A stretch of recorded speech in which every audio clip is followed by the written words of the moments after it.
Constitutional bodies. The bodies whose formation is prescribed by the Constitution of India itself are known as constitutional bodies. The major responsibility that has been endowed upon the constitutional bodies is to take care of the law and order of the country. The powers of constitutional bodies are derived from the Indian Constitution. To change any powers or functions related to constitutional bodies, a constitutional amendment is often required. List of constitutional bodies. The list of constitutional bodies in India, along with the article pertaining to it in the Constitution and other details, are given below. Number 1. Attorney General of India. The Attorney General of India is the highest law officer in the country. The Attorney General of India advises the Union government on all legal matters, hence he can be called the Union Legal Advisor. Article in the Constitution 76. Tenure and removal. Holds office during the pleasure of the President. Further appointment. Yes. Powers. Privileges of an MP. Right of an audience in all Indian courts. Can attend both Lok Sabha and Rajya Sabha but cannot vote. Number 2. Controller and Auditor General CAG. The Controller and Auditor General of India is the top body that is responsible for maintaining the internal and external expenses of state and union governments. It is one of those few offices that are appointed directly by the President of India. Articles 148. Tenure and removal. Holds the office for 6 years or 65 years, whichever comes earlier. Removal is the same as for a judge of the Supreme Court. Further appointment? No. Powers?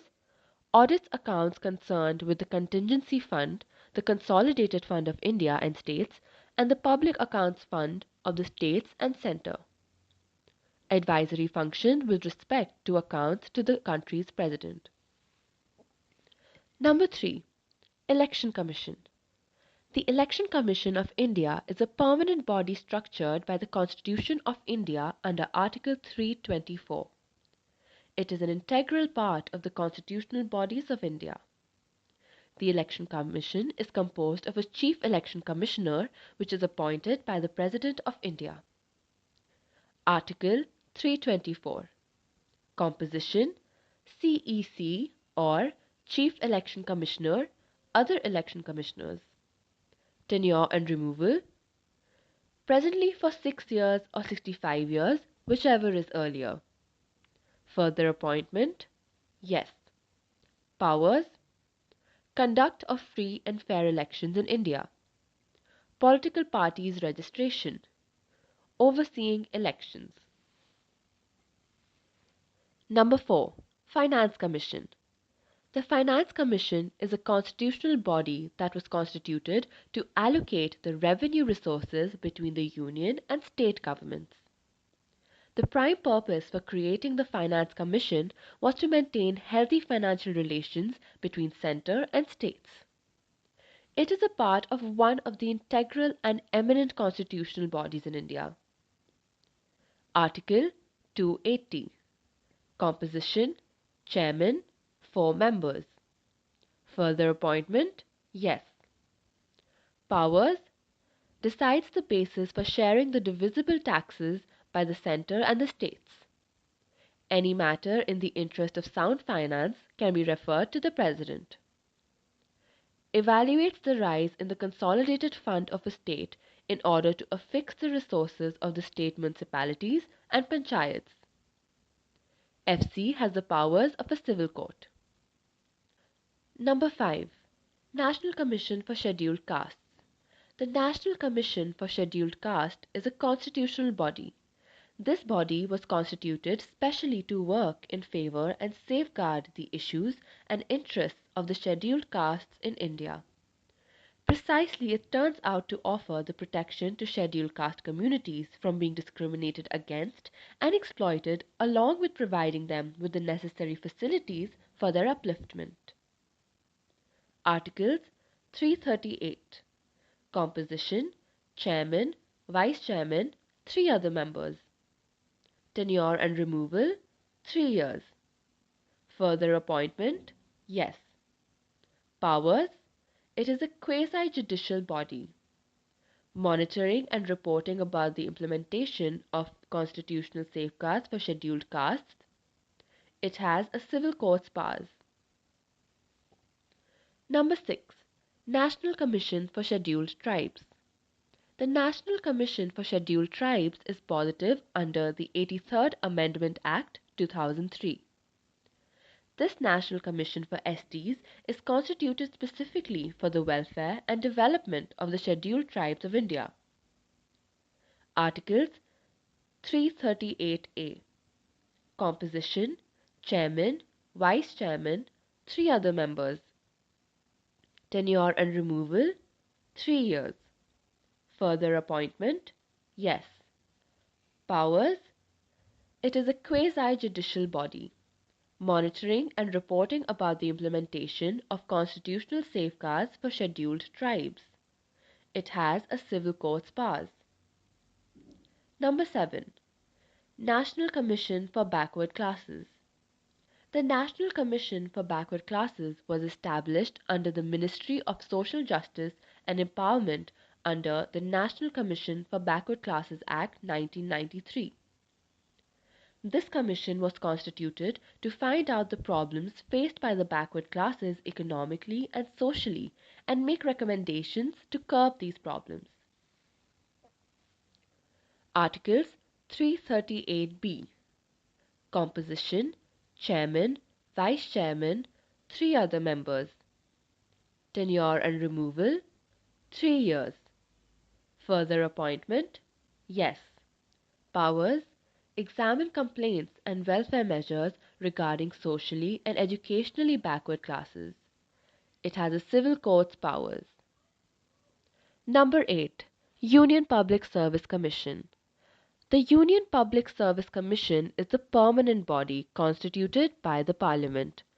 It is the central recruiting agency that has detailed provisions with regard to composition, appointment and removal of the members along with the functions of the powers. Articles 315 to 323. Composition, 9 to 11 members. Tenure and removal, presently for 6 years or 65 years, whichever is earlier. Further appointment, UPSC chairman is not eligible for a second term. Other members are eligible only for an appointment within SPSC and UPSC. Powers, recruitment of all India services, public services of centrally administered territories, central services, advisory powers. Number 9. State Public Service Commission. The State Public Service Commission is the same as the Union Public Service Commission.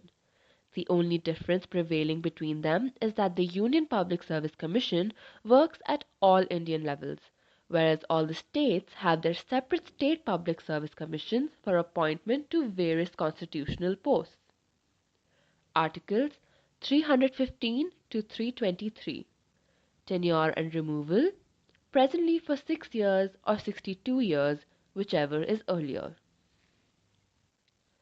Non-constitutional bodies. Organizations and institutions which are not mentioned in our Constitution are known as non-constitutional bodies.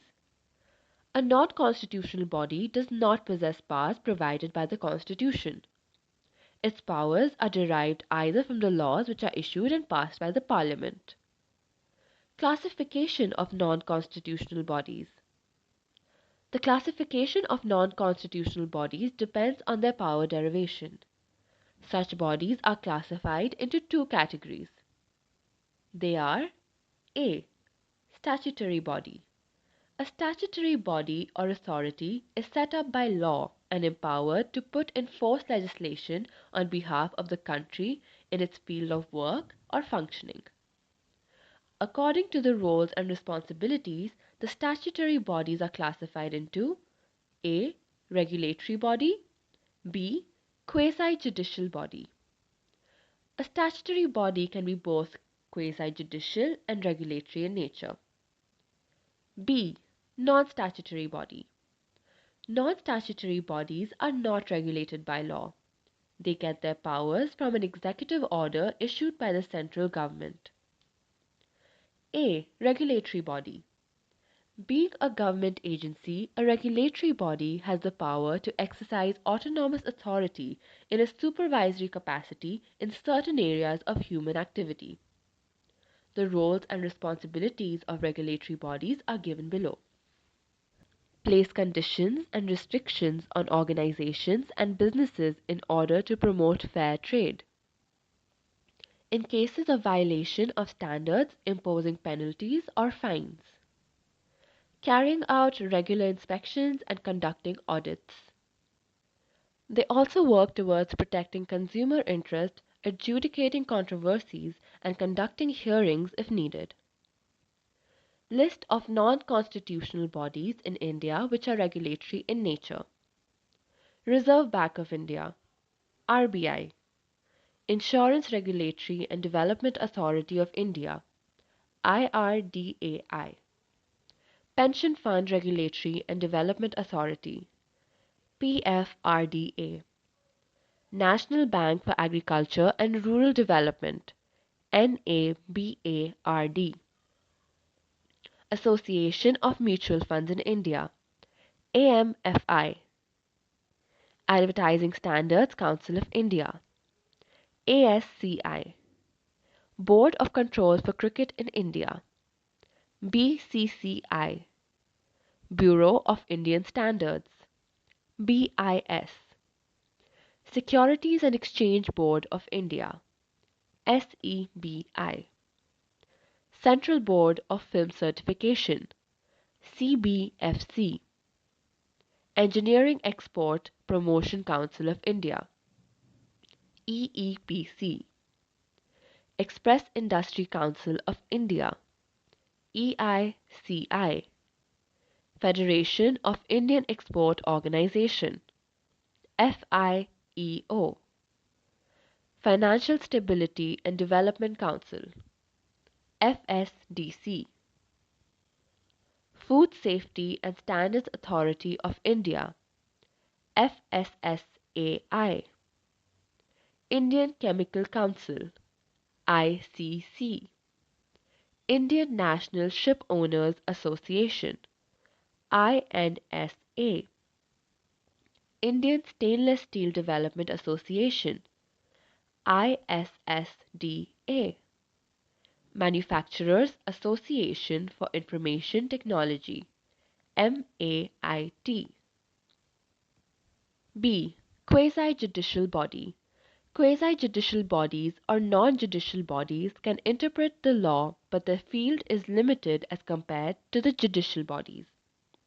They have the authority to investigate disputed claims and cases of non-compliance of rules and regulations. They also possess the power to hold hearings and pass judgments. The roles and responsibilities of quasi-judicial bodies are: quasi-judicial bodies provide low-cost services. Their procedures too are not complex and lengthy. The bodies are easily accessible. Free from technicality, they are quick and efficient. List of non-constitutional bodies in India which are quasi-judicial in nature. Securities and Exchange Board of India, Appellate Tribunal for Electricity, Banking Ombudsman, Central Information Commission, Competition Commission of India, Income Tax Appellate Tribunal, Intellectual Property Appellate Tribunal, National Company Law Tribunal, National Consumer Disputes Redressal Commission, National Green Tribunal, National Human Rights Commission, Railway Claims Tribunal.